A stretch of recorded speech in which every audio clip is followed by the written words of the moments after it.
So as mentioned, as advertised, we're going to talk today about the future of the emergency medicine workforce. Ideally, it won't be me doing a lot of talking as much as these individuals here, the individual experts in the field, and us fielding some questions, but it truly is meant to be a discussion.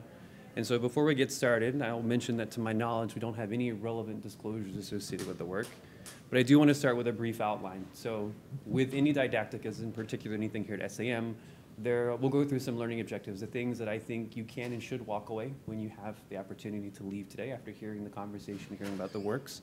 We'll go over some objectives, and we'll allow our panelists to introduce themselves, a little bit about who they are and where they're from. We'll transition briefly into a review of the literature, right? So it's non-exhaustive. There are many papers on the workforce that won't be covered here today, but the focus is to comment on some of the more recent characterizations of the workforce, talk about how they did what they did and how that frames the current discussion on who's practicing emergency care and where. And then we'll essentially open the floor. So we have a pre-scripted, yes? May you please use the mic? I can use the mic. So we will go from the panel's introduction, brief review of the literature, non-exhaustive, comments on the methodologies, why we think they add to the conversation about who's providing emergency care is where. And then ideally we open it up. So we have a preset number of questions that we have already prepared that the panelists know and expect. The caveat is we hope it's a dialogue, so do feel free to ask questions. We will save time at the end so that you can augment that with questions yourself. We'll cover a lot of things, but if we don't, feel free to ask it. Without further ado, again, the objectives, as I mentioned, I'll put this for reference, but in reality, suffice to say, the hope today for you is to sort of understand what people have doing, the objective quantified data on who's providing emergency care is where. And we think that with the review that you have here today, you should get a better understanding of the weaknesses of these studies, how they apply to what we know, how they frame the conversation, the focus on not necessarily just who's providing emergency care, where it's being provided, but the background training, the residency status, the board certification. At the end of the day, who's leaving the workforce and what does that look like? Attrition outside EM, attrition into other specialties, or attrition completely, and the age at which that's happening. So without further ado, we'll start by allowing our panelists to introduce themselves, starting with Dr. Law. Hi, everybody. I'm Michelle Lal. I'm from Emory University, and I am a professor and vice chair for diversity, equity, and inclusion. Hello, my name is Laura Barrera. I'm a PGY3 at Virginia Commonwealth University, and I'm a current active duty captain in the Air Force. I'm Jillian Schmitz. I'm an associate professor at the Uniformed Services University and the vice chair of education at Naval Medical Center San Diego. I'm Ronnie Otero. I'm the professor and vice chair of clinical operations at Medical College of Wisconsin. And then my name is Cameron Gettle. I'm assistant professor at Yale School of Medicine, and I, like Chris, do some work in the workforce, and I'll be co-moderating with him. Cool. And as advertised, I'm Christopher Bennett. I'm an assistant professor at Stanford University. Get started? All right, so we're just going to get started. Again, high-level landscape, a few minutes on each study. This is not a deep, exhaustive journal club. I have a few articles that we're going to go back and forth and talk about. One of the earlier ones in chronological order was a 2012 paper by David Brown. His group evaluating mid-level providers and their participation in emergency department visits from 1993 to 2009. And they use NHAMSC's, the National Hospital and Ambulatory Medical Care Survey data. Across all study years, 6.3% of all visits at that time involved a physician assistant, and 2.5% involved a nurse practitioner. And this included 2.6% of all visits being seen independently by a PA and 1.1% being seen independently by an NP. The figure here shows that this trend increased from the early study years to the later study years of 2008, 2009, with mid-level providers providing care for 4.1% of all ED visits in 1995 and rising to 14.5% in 2009. Furthermore, those visits managed by mid-level providers independently increased from 1.1% to 5.7% during that time. Again, and that number has continued. Again, that was some of the earlier studies. That number has continued. This is one of our papers. So this was a publication in Annals. This is a use of the American Medical Association master file. So what you have is a group of physicians who self-identify as an emergency doctor using either a primary or secondary specialty code. And then it looks at where these individual physicians are and compared to 2008 relative differences in physician densities. And so what we found was the physician workforce, the emergency physician workforce has increased over time, but that's on an overall level. When you look from North Dakota down in the middle of this map here, you're going to see essentially some white, which says there's no emergency doctors in that county. And you're going to see on the borders, looking to the left and the right, attrition, so loss of physicians. And so you have this EP desert. Although more physicians who are practicing emergency medicine are both residency trained and board certified, as well in that particular area from North Dakota down, you primarily have individuals who have no emergency medicine residency training and usually lack board certification providing emergency care. All right, fast forward a few years then. This was a 2021 paper by Catherine Marco, an ACEP convened task force. And the goals of this were to determine the current and projected supply of all contributors to emergency care, including emergency medicine trained and certified physicians, other physicians, nurse practitioners, and physician assistants. And they used many sources of data, were included Medicare claims, NEDS data, HCUP, and HAMCs, and others. And projections were made at that time based on past and potential future trends. And the sensitivity analyses were conducted to determine how the final forecast would be subject to variance in their baseline inputs and assumptions. And their methods included, one, estimates of the baseline workforce supply of physicians, NPs, and PAs. Number two, estimates of future changes in the raw numbers of persons entering and leaving the workforce. Number three, estimates of the productivity of the workforce. And number four, estimates of the demand for emergency care services. And so based on the available information at that time, the task force consensus developed a model that involved the scenario of 2% annual graduate medical education growth, 3% annual emergency physician attrition, 20% encounters seen by NPs or PAs, and 11.2% increase in ED visits relative to 2018. And this model projected an emergency physician surplus of 7,845 emergency physicians by 2030. But and in their discussion, they described that under markedly different assumptions, there could be either a worsened surplus or even a shortage if there was 0% growth in graduate medical education, increased attrition at the time, or no change in the proportion of encounters seen by NPs and PAs.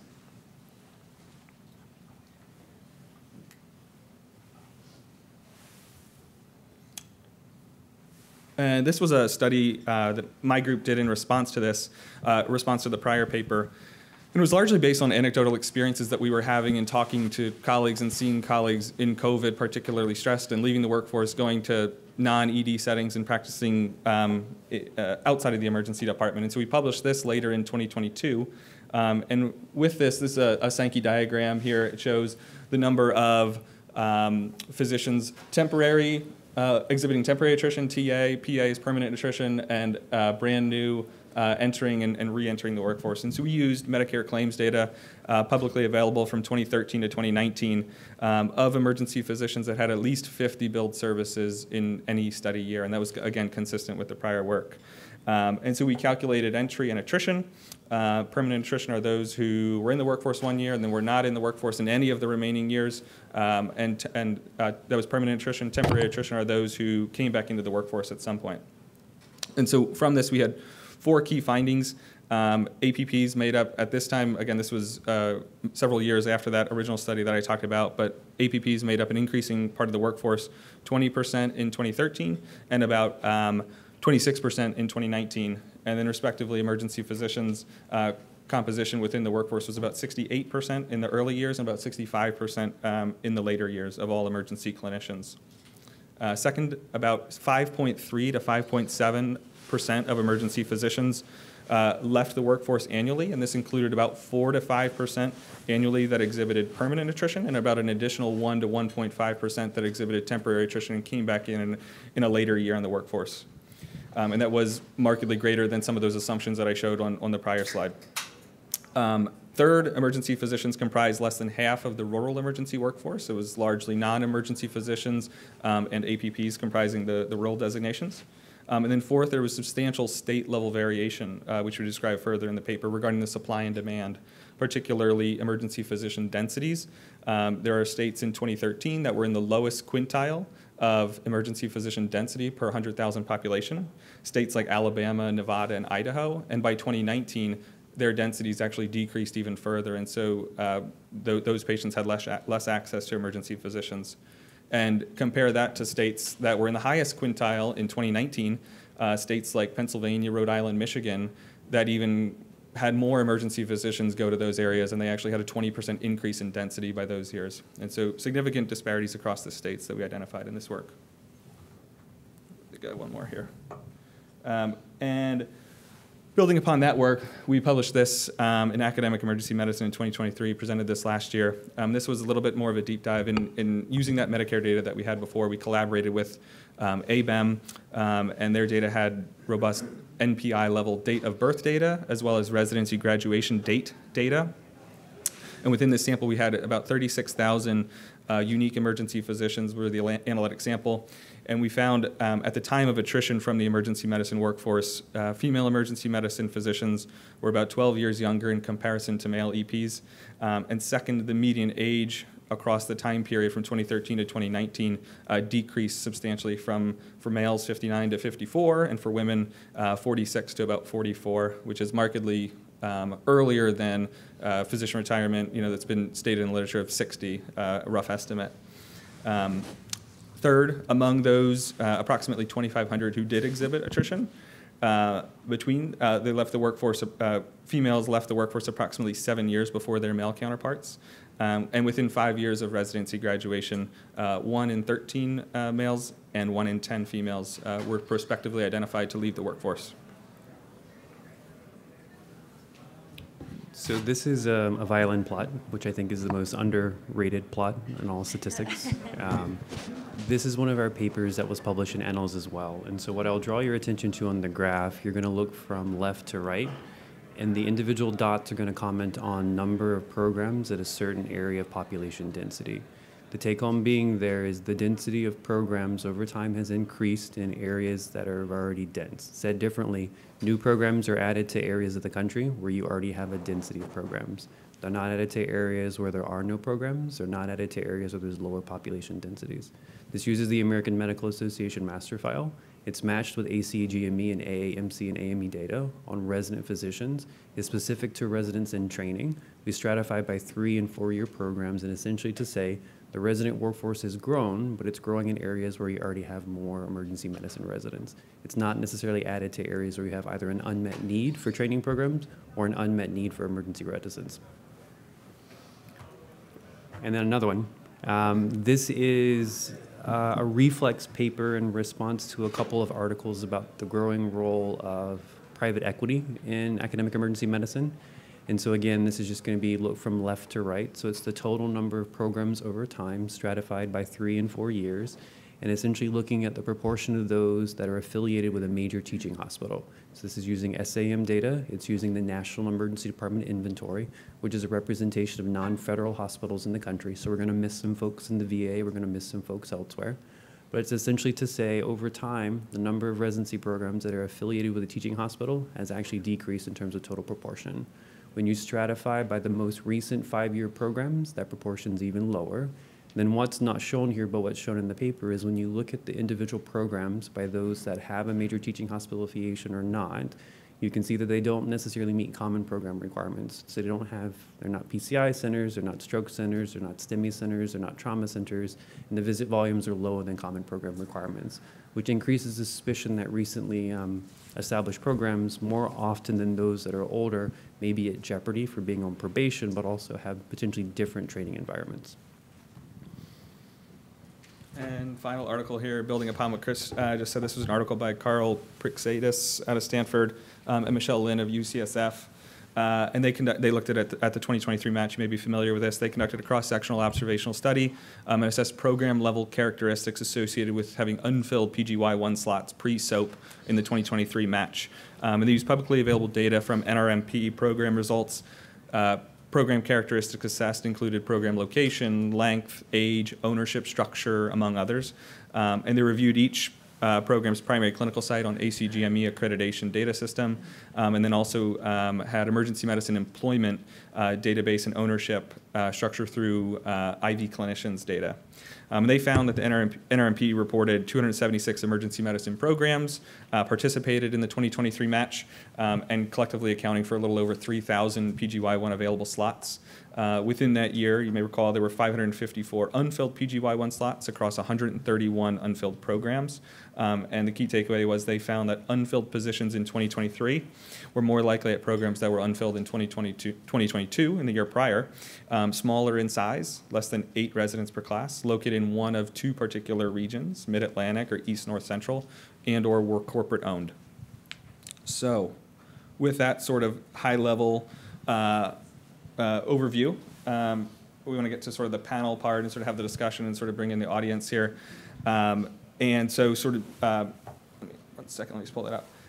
We've seen, over the past decades, we've sort of seen increasing attention paid to the emergency medicine workforce as we've had dynamic changes. And so from these articles, we've all seen several macro forces contributing to the discussion regarding the workforce: rising use of non-physician practitioners in the early papers there, disparities in access to emergency physicians in rural areas, projections of a potential surplus, attrition age differences between male and female emergency physicians, rising number of residency programs, and then unfilled positions in the recent match cycle. So a lot sort of contributing to sort of the discussion here.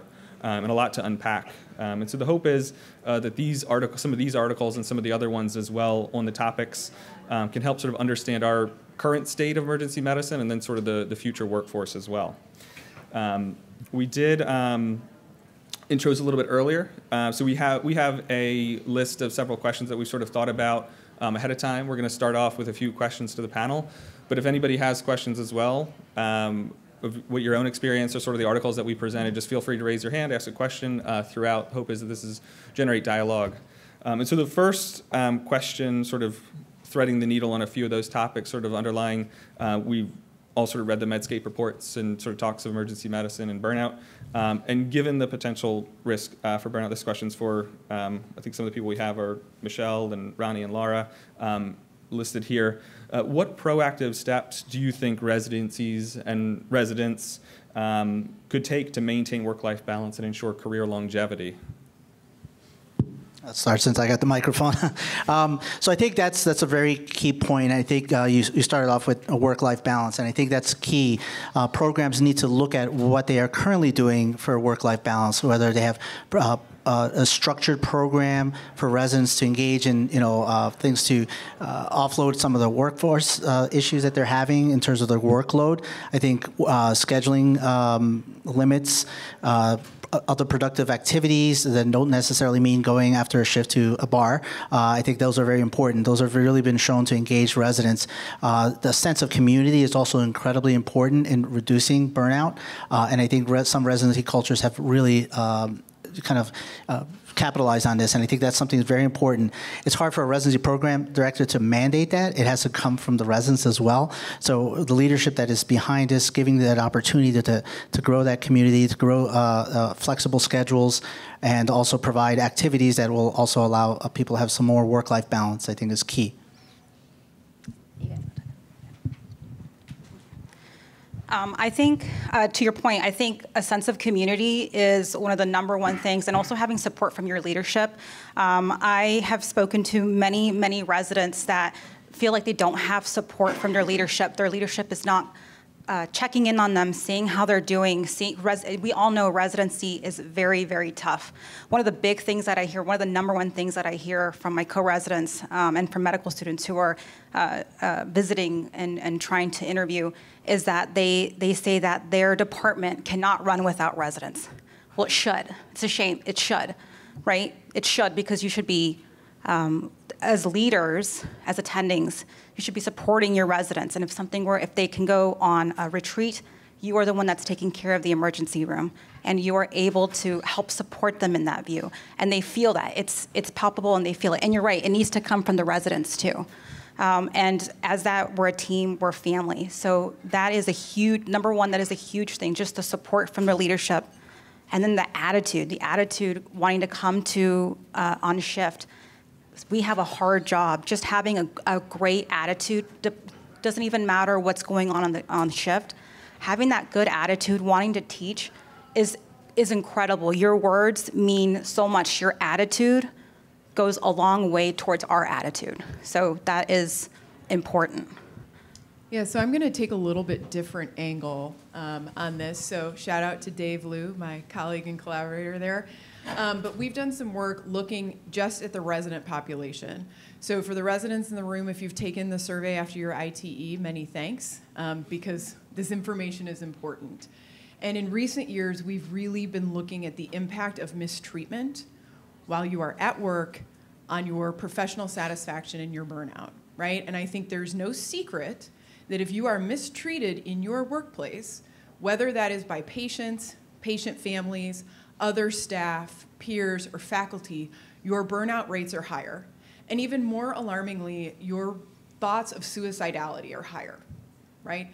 So in emergency medicine, we sit in this service-based model where a lot of patients have very, very high expectations and demands of what should be done in an emergency department, that if you probably asked most physicians in emergency medicine and other specialties, don't belong in the emergency department, right? And so that mismatch can lead to mistreatment, right? And I work in a very urban setting, and I would argue that pretty much every single one of our physicians experiences mistreatment every single time they come to work, right? And we've talked about attrition, and that is part of it, but part of this in residency and resident well-being is, one, recognizing that this is real, right? This isn't, if you're a program leadership, if you're a faculty, if you're a chair, this isn't the residents complaining, like this is their daily existence. So number one, own it. It is real in our departments, and what can we do to make the environment better, right? So I'm sure many of you work places that have patient code of conducts and other things that are kind of soft, where we try very hard to encourage better behavior. But we recognize that the patients we see are incredibly vulnerable, right? They might be intoxicated, they might be having an acute psychiatric issue. This may be the worst day of their life, whether it is because they are imminently dying or their family member is, right? We recognize that our patients are very stressed also. But with our grace as a specialty, we've sort of given implicit permission for people to treat us poorly. So I think that's a little bit different take on this, but we have to recognize that it's real. And I think to the point Ronnie made earlier, yes, I know you want more swag. Let's get the Yetis, let's get the Patagonias, like let's get the stuff. And while the stuff does show appreciation, it doesn't teach you how to have better work-life balance. What I need to teach you is, how do you get your charts done on time? How are you not working 4 hours after your 8-hour shift to do the work that you need to do, right? So that's where I think we're gonna start to see a lot more innovation, but we have to teach you those skills, because the truth is what you build in residency is what you take with you. So I hate to break it to you, if you are having a hard time keeping up with charting as a resident, it doesn't magically get better when you become an attending. And I'll put in a little spin on this too, is just the financial reality of how did we get here, which will kind of tie into the next question. But the economic reality is that 75% of our patients don't pay the cost of care. Let that sink in for a minute, right? If you owned a McDonald's and the government said, Jillian, people are hungry, you have to give them free hamburgers, how would you make that work? You'd have to charge really expensive milkshakes, right? And that's effectively how our healthcare system has worked. Hospital margins are razor thin. So it would be great if we could say we shouldn't depend on residents, but that's not the fiscal reality. In order for them to stay above margin, they either have to replace physicians with PAs or nurse practitioners, which are the financial pressures we're seeing, or with increased consolidations, we have to increase the number of residents, which gives rise to the number of residency programs. So these are all related issues, but it comes down to funding and reimbursement, and which is why we need to start advocating for better reimbursement so we can have the structures and the workplace support to do what we need to do. And again, these questions are in no particular order, so if it's a pivot, it's just the ranking for them. The question that's posed back to you, Dr. Schmitz, is how can emergency medicine education and training programs in general adapt to prepare better physicians or more future physicians for the evolving healthcare landscape and workforce needs? So what do we need to change in residency? How do we need to do better? One, I think we have to have more rural rotations. 1 in 5 Americans lives in rural America, and they deserve the same quality of care. My first job moonlighting was in a rural emergency department where I was the only doc in the hospital. I had 1 helicopter and 1 ambulance, and it was terrifying, because it wasn't my ivory tower where I had so many different subspecialists. I think we have to give residents that exposure to try and potentially increase that pipeline. 2, I think we need to do a better job of just the business of medicine. How does it work? How do the operations, how does the health system structure? How do we get reimbursed, and how do we staff emergency departments and run a business and better train our physicians to consider different jobs? I talked to a number of people last night who are working. They may not be seeing Medicare patients in an emergency department, but they're starting their own companies. They're opening urgent cares. They're becoming consultants and coaches and different things. Let's explore opportunities of how we train people to give them the most options after they graduate. And third, I think, is telemedicine. There's a lot of changing rules and laws about how we incorporate telemedicine into our practice. But I think there's a huge role for potentially a systems level triage and being able to do a job where we don't necessarily have to see people in person, but coordinating our care efforts across the spectrum.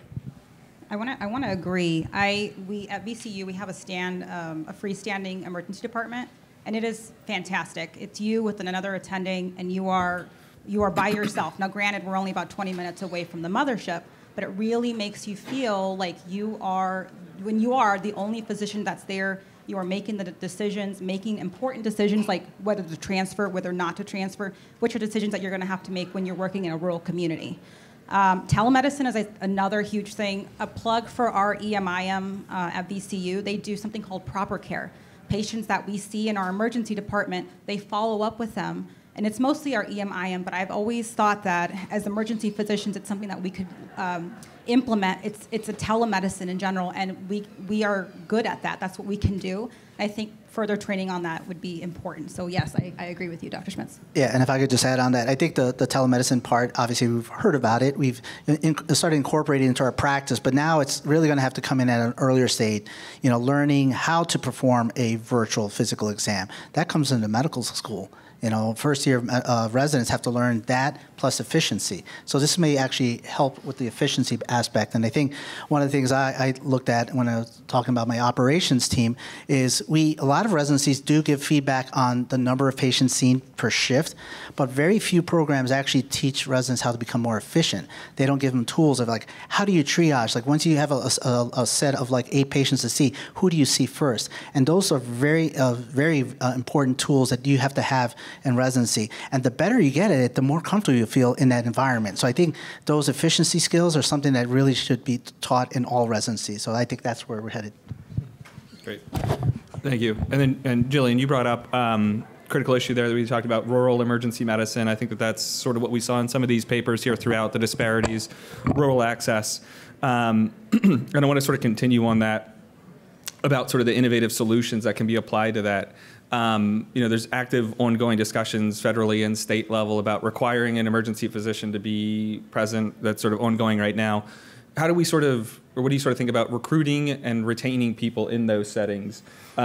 Is it through loan forgiveness? Is it through, sort of other grants and awards? Like how do we sort of get residents to sort of out there to sort of help that rural population? Anybody there? So they've looked at trying to open medical schools in rural areas to see if that would keep the pipeline, and they have all failed because those medical students go on to be residents who are married and their spouses need jobs in urban centers. So that necessarily hasn't worked. We haven't really seen the outcomes yet of opening residencies in rural areas and if that would improve retention, but I think that's a big point of research right now of will we meet that gap. The problems we talked about reimbursement are exacerbated in the rural communities. Like many of them are closing at a very expeditious rate. And so one of the solutions in 2022, we proposed it's a rural emergency hospital designation. And the emergency departments and family practice have collaborated a lot on this, on trying to provide that at a minimum, a doctor should be present 24/7. And I think it's important to take a step back and look at the history of our specialty. And sometimes it's easy for us to take for granted now that 60 years ago, emergency medicine didn't exist, right? Our turf battles and our wars at that time were fighting for certification, for residency training, and how important that was. And there were some kind of turf wars between primary care physicians and emergency physicians who said, you want to get trained, you have to be a specialist. Not anyone can just work in an emergency department. Today, we are 48,000 physicians strong. 96% of that physician workforce are now board certified in emergency medicine, and our conversations are a little bit different. But as you alluded to, in some parts, we're seeing as high as 33% of the workforce are now PAs or nurse practitioners who don't have the same training. And so now I think we're seeing a lot more collaboration with the family practice physicians to say that this needs to be more than just emergency physicians, and should we advocate that in these rural critical access hospitals, at a minimum, maybe we can't get all board certified emergency physicians, but should we have at least a physician on site who has gone to medical school, who has done residency training, and has a little bit more protection for patients. And I think that's where we're starting to see a lot more advocacy efforts of how we align those and to address some of those gaps.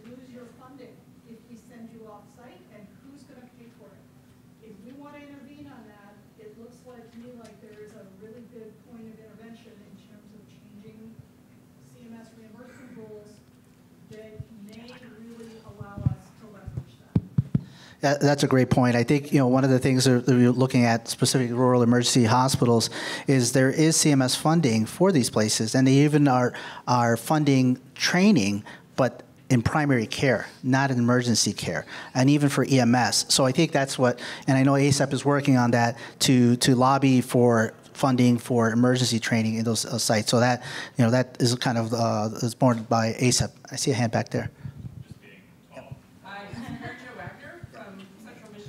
About a year and a half ago, CMS did make the changes based on ASAP lobbying that critical access hospitals will now be counted as non-provider settings so that you can use those just like you use your orthopedic office or anything like that, and you will get full funding for them at those type of hospitals. They're very specific, but there are a lot of critical access hospitals that we can now use that people just don't realize are available. Thanks, Mary Jo. Just on the issue of loan reimbursement, Mary Jo has been a champion for that for decades. And I remember making those phone calls to every state and asking who qualifies for loan repayment. So Laura and I are both in a military background where if you serve in the U.S. military for a period of time, all of your debt is forgiven. What a huge incentive, right? If you could work in Montana or Iowa, for 5 years after you practice and have all of your medical student debt forgiven, what a huge opportunity that would be to bring people there. So that has been an advocacy effort that has been ongoing. It has been a challenge, as Mary Jo, I'm sure, will allude to, but something we continue to fight on. We're talking about the geographic distribution and changes over time in the workforce, and I want to keep on that thread, but then I want to comment on how the changing demographics of the workforce population themselves has impacted both rural and urban healthcare delivery. And I'll pose the question to Dr. Law to start with. Yeah, so if you want to look at women in the emergency medicine workforce, we've been pretty steady at around 30%, give or take a little bit, for about 30 years. Okay, so there have been other subspecialties that have seen tremendous growth in women entering their workforce, but we haven't really seen it in EM. It's been pretty stagnant. But I think more alarming than that is the paper that Cameron led, looking at when women are leaving. Right, so first of all, right, we use this arbitrary age of 60 for retirement, and we saw that people don't leave at 60, they're leaving before that, whether you identify as a man or a woman, right? But women are leaving very early. So can you imagine, so the residents in the room or the junior faculty, right, you've spent all this time, all of this money to get to where you are, and maybe if you are a woman, 1 out of 10 of you is gonna leave within 5 years. Like, that is mind-blowing. I mean, I've been doing this a little bit longer than 5 years, but I still didn't really know what I was doing at 5 years, right? Like, you're still getting the hang of it. You're still learning what you want to do. You're still finding those other areas of interest that are going to keep you vested in the specialty. So I think we need to try to really deeply uncover why that is happening. There's been a lot of work done by a lot of different groups, a lot of publications out of the Academy for Women in Academic Emergency Medicine, which is part of us here at SAEM. And certainly on the academic side, a lot of it is because there is disparity in pay, there is disparity in recognition and awards, there is disparity in rank and promotion, right? So we know the disparities are there, but what do we need to do to start to fix them? And I will say that even if you are going somewhere where they say, well, this is the salary, this is the contract, this is what you make per hour, there are other subtle things that go into play. Right? So how is it determined which area of your department you work in? What are the RVUs per hour generated in that area? Are shifts distributed equally?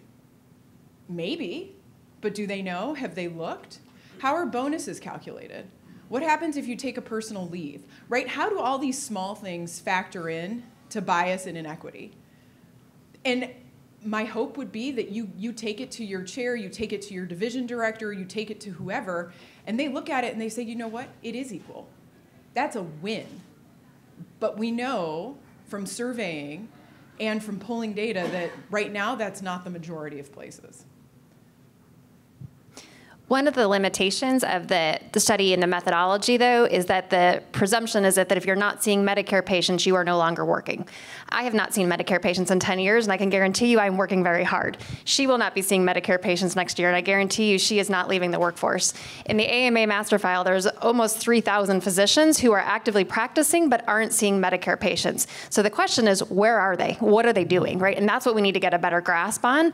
I can just say anecdotally, if you look at who's working in military systems in the VA, 10 years ago, you couldn't find a board-certified physician. Anecdotally, many of the VAs that I visited now are 100% ABEM board-certified physicians, which I think is huge, and we should be shouting that from the mountaintops of how our workforce is changing. But I think there's other jobs that people are doing, and I don't think we should necessarily discount people who are doing full-time research, or maybe they're an administrator, or maybe they're an executive director. There's so many cool jobs, and I think trying to flip this and be the glass is half full is maybe it's not all doom and gloom. Maybe we should be celebrating the fact that women are doing things that aren't just clinical medicine. And we are expanding beyond the four walls of the hospital. Maybe they're military hospitals, maybe they're VAs, maybe they're urgent cares. But I think we have to get better data and a better grasp of where people are practicing and what they're doing, and certainly supporting our women. I believe there is a higher attrition, and we need to address those disparities. Yeah, just to add on that, I think I agree with everything was said. I think the other, you have to celebrate your wins. One of the things is, although the percentage of women in emergency medicine has remained constant for like decades, the number of women in leadership position has grown significantly in emergency medicine. That is one specialty that definitely has seen that. So I think that's celebrate that win, even though overall the percentage has changed. The other thing I think was missing from the master file is race is not part of the master file. So we don't know, like, really of all the emergency physicians that are leaving, the attrition, what is attrition under underrepresented minorities? You know, as it is, it's already a small percentage.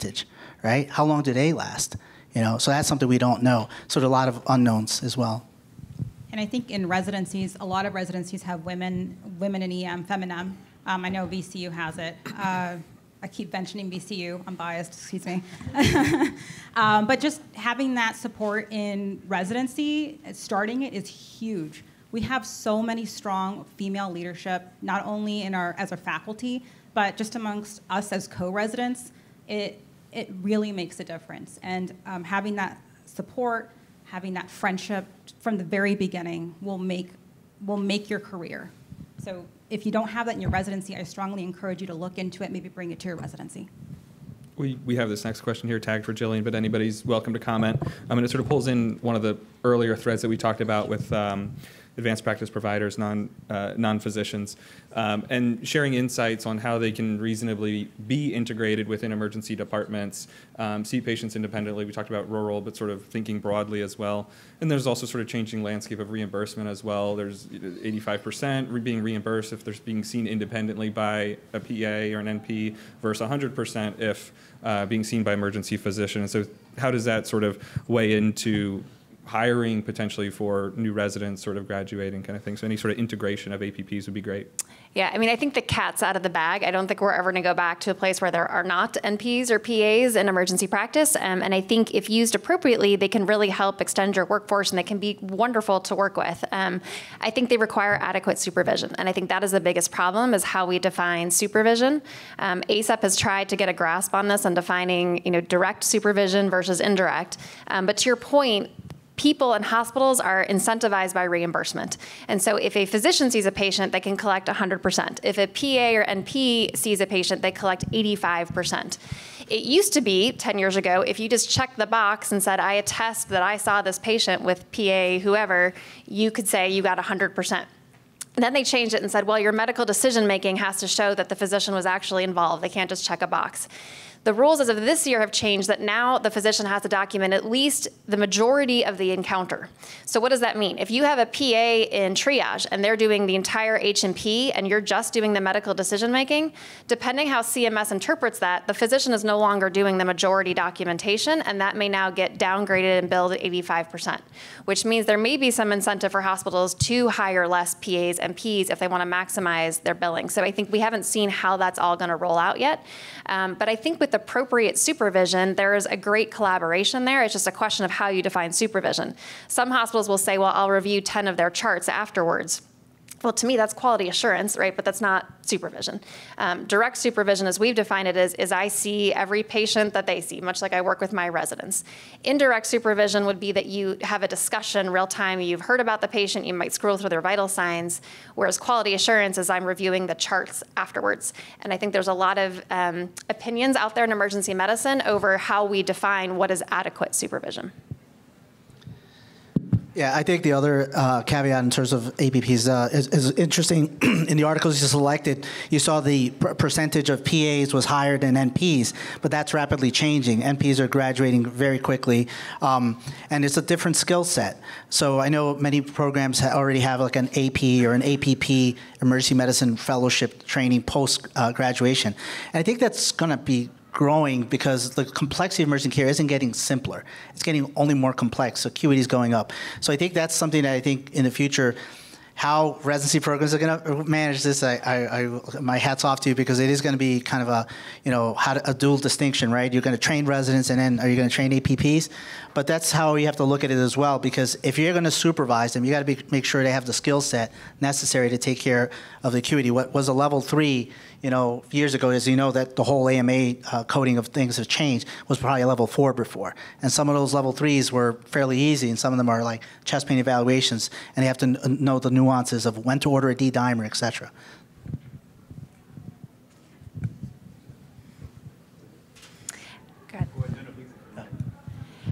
I was just going to touch on another topic that we haven't gotten to yet, and you had mentioned kind of the growth of private equity, and we haven't talked about that yet in residency programs, and I just want to be careful in how we define things.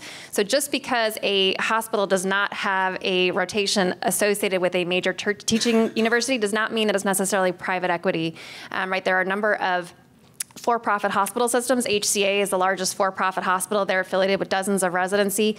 They may not necessarily be private equity, but we're seeing a change in corporate kind of ownership. And that's happening across all of healthcare, where things are consolidating and trying to have a larger footprint, a larger kind of health system to work with. When I was in Texas recently, many of you heard there was a program that was threatened to be shut down. It was in Corpus Christi. They only had an emergency medicine residency. That was the only residency. So they did not have a affiliation with other things, but the residents actually loved it, right? Because there was no ortho, there was no neuro. They got to do all their own reductions. They got to do all their deliveries. So I think we just have to be careful of saying that that doesn't necessarily mean that they don't meet the ACG-ME requirements. They do, but it's a different type of experience and exposure.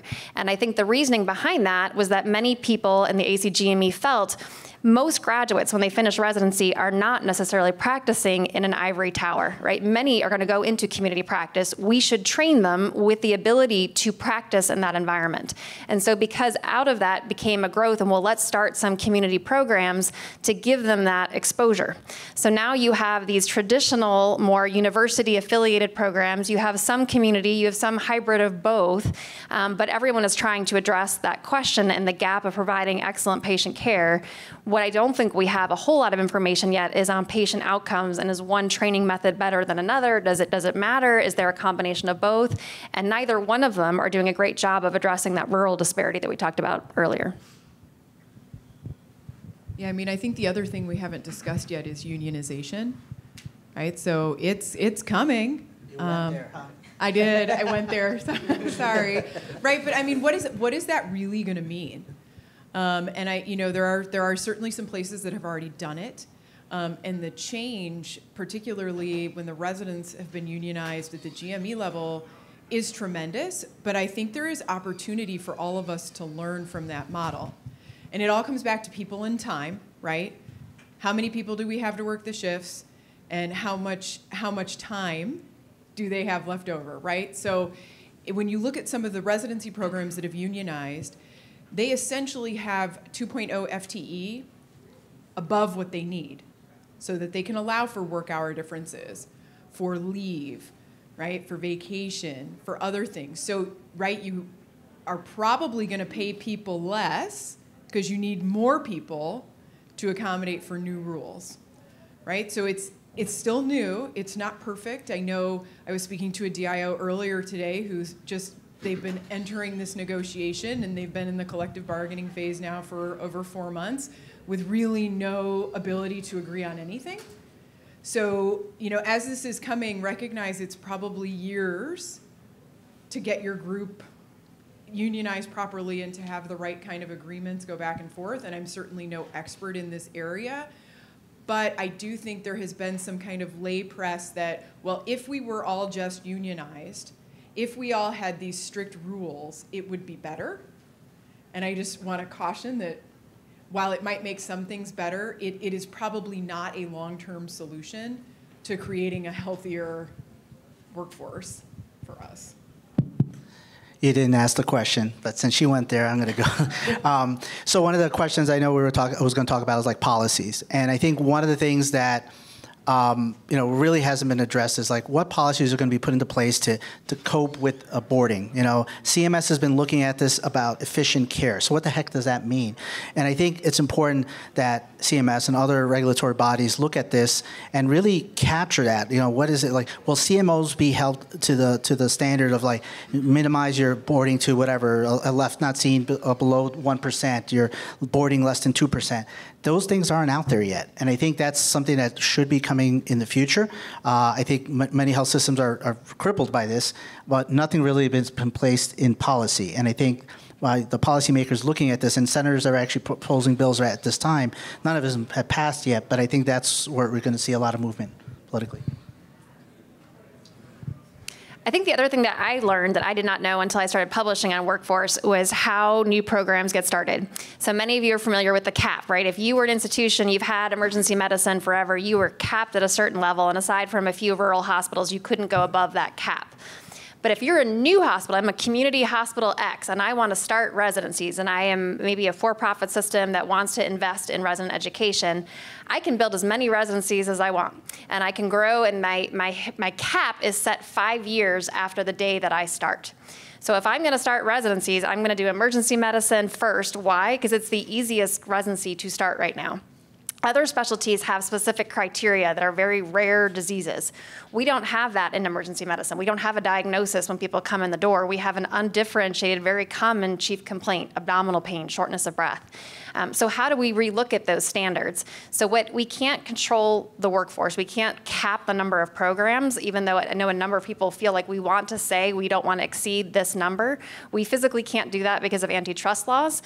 But what we can do is increase the standards, right, which would indirectly impact the number of programs that could open who can't meet that standard. And I think that's what the ACGME is looking at right now. I promised Ronnie I wouldn't end on burnout or a Sankey diagram or a violin plot.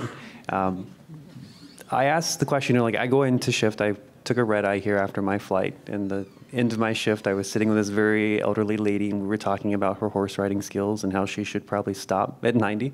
But the caveat is, I love my job, right? Like, we're having a conversation today about the challenges in front of us, but I genuinely continue to think I have the best job in the world, despite the fact that I'm charting, despite the fact that we have issues in terms of crowding and boarding.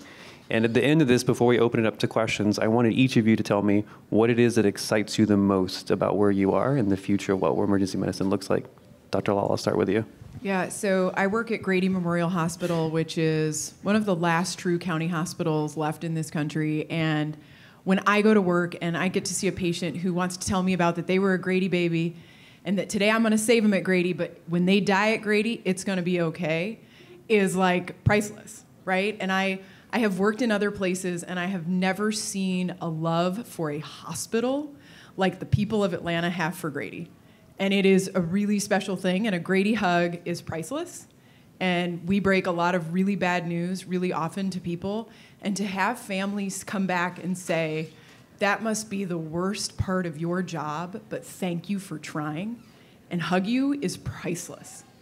And one of those can keep me full for months. So despite all the bad, I love what I do, and it's truly my privilege to care for the patients that I do. I think first, having wonderful leadership that always has our backs, and wonderful residents. Shout out to all the residents, my co-residents that are here that always have our back. I had the opportunity just a couple days ago. We had a cardiac arrest for a 97-year-old male, older male, and I had to tell his family that he had passed away. And his 2 daughters had mentioned that he was a God-fearing man, and we had that opportunity, and I offered to do a prayer, and it hit me. Like, even now I'm tearing up a little bit. Just to be there in that moment, to pray for their family and for their father who passed away, who sacrificed everything for them. Just being there in that moment for these people really makes your job, and you know you meant something to them. So that's what makes it better. I love my job. I literally can't imagine doing anything other than emergency medicine. I get generally excited to take care of patients every day, but for me, the biggest part would be education and seeing my former mentees grow up to do big things. So I'll brag on Laura, was one of my former medical students, and to see her giving a talk at SAEM, like, it's so rewardingly, just excitingly and wonderful to watch that next generation that you had some little impact on is a huge rewarding sense for me. So a guy who's been working clinically for 22 years, believe it or not, I still love what I do every day. I do really, I think I touch a lot of patients in terms of, in a very positive way, a very positive way, okay? We are recorded. Because it was interesting when I came to Milwaukee, I didn't expect to find a Latino population, and I was very, pleasantly surprised. And I get to use my language not infrequently. I get to teach medical students. I have protected time, and I got an award from medical students for teaching, which I thought was great. With the minimal amount of time that I have with them, I was still able to make an impact. So that, like you said, it keeps me going for months on end. I don't know how long I'm going to keep going, but I still enjoy this ride, and we're all problem solvers. Right? We shouldn't give up. We all have a little bit of ADD as well. So one problem is not fixable today, we'll come back to it tomorrow. I think it's also very key. So thank you. I'm going to pull a line from my bedside exam. What questions have I not asked that we should have asked, or questions that you have for us? Hi, William HCA Louisville Place. Going off what Dr. Schmitz was just talking about, I am part of a new residency program at a big HCA hospital. And we just interviewed our first incoming class of residents, and we're hoping to keep growing. And my PD may or may not be in this room, so I'm not going to call him out. But what advice would you have? We're talking about what Dr. Barrera was saying in the beginning about resident wellness. Like, what can we do as our first class of residents to grow the program and keep it a healthy work environment, somewhere where we're not going to come into work. I don't come into this hospital 5 years being like, wow, this program is not what it used to be. So one of the things that we're looking at is ED accreditation. So just like we have level 1, level 2 trauma centers, what if we had a level 1 emergency department, a level 2 emergency department, and we defined it by the things that make our work environment a place that brings joy, a place that you like to work, that has sort of staffing ratios, the kind of adequate level of supervision, that you're not asked to sign charts of patients you didn't see. So that's something we're actively working on that's supposed to roll out this summer. I'm very hopeful that will give some carrot, right, to hospitals to improve their work systems, to improve their staffing, to make an environment where if you're a nursing mother, right, there's a space for you to go pump, that you're allowed to eat and drink on shift, right? Like these very basic things that we need to survive. Like, wouldn't it be great if somebody was fighting for us? I'll just add on, we are at SAM, so you got to look at scholarship as well. You see problems in your emergency department, there's probably a question in that, and you can study that, right? I mean, you have a passion about your care. So what is it that you currently see in your environment that maybe you can do a little bit better? Study that problem. I think it's important. And I say, too, as a resident, advocate for yourself, advocate for your co-residents. You guys are new. Remember, EM is a team sport. We have to take care of each other, not only just co-residents, but our nursing staff. They have my back 100%. I would be nowhere without them, our ED pharmacists. And again, your leadership just makes the whole residency.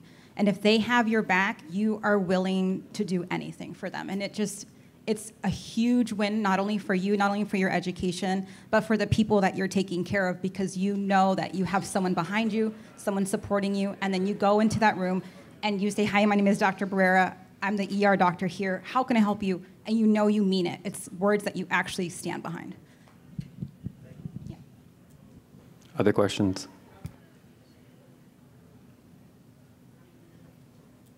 Cool. Well, thank you for your time. I think that, again, the take home is there's a lot of data. The data have flaws. At the end of the day, we're all trying to do our best.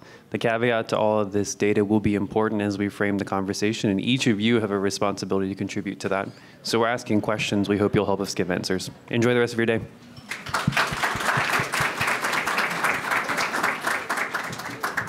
And a huge shout out to these two who are very accomplished and humble researchers who put this all together. They were amazing. No slide. Microphone. You're going to get a picture of this.